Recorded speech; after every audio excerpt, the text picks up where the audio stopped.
Այս օրերին մի կատաղի պայքար է սկսվել նախկին եւ ներկա իշխանությունների միջև, մեղադրում են, թե ով է զենքը առել, ով է շատ առել, ով է քիչ առել։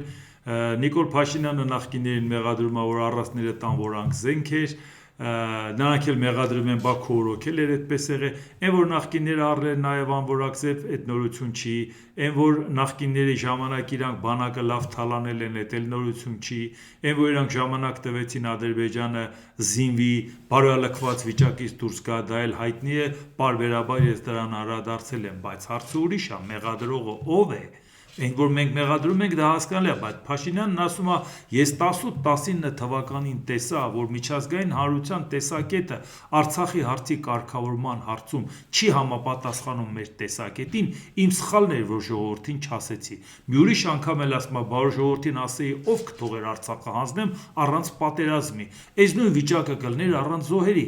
Այսինքն նշանակում է պետք էր պատերազմ, պետք էր զոհեր, որպեսի ժողովուրդը դրանից վախենար, հետ քաշվեր, կոտրվեր, բարոյալքվեր, որի արդյունքում ինքը հանձներ նա, ինչը որ ինքը 18-19 թվականին արդեն գիտեր, որ ինքը պետք է հանձներ։ Այդ դեպքում հարց, բա ինչ կապ ունի այդ զենքը որակով է թե անորակ։ Եթե այդ զենքը պարտվելու համար էր, ոչ թե հաղթելու։ Դու ասում ես մենք պետքա հանձնեինք, մենք չէինք կարող հաղթել ու նոր տարածքներ վերցնել, որովհետև եղածը վերցնելու ձեռից էինք կրակնենք։ Միջազգային հանրությունը մեզ թույլ չէր տա այլ բան անելու։ Եթե դա այդպես է,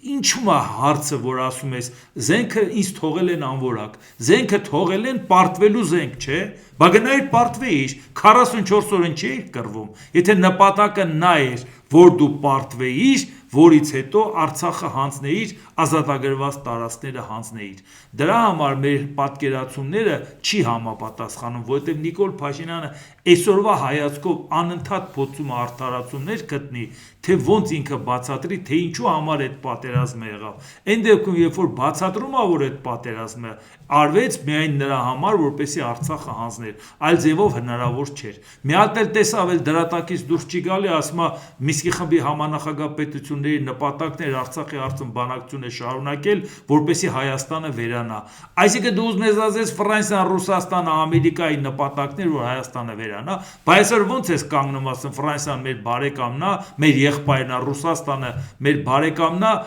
Ամերիկան մեր բարեկամն է։ Այդ պետությունները, որոնք որ ուզում էին Հայաստանը վերանալ, կողմնորոշվեք, ինչ եք ասում եւ ինչ եք անում։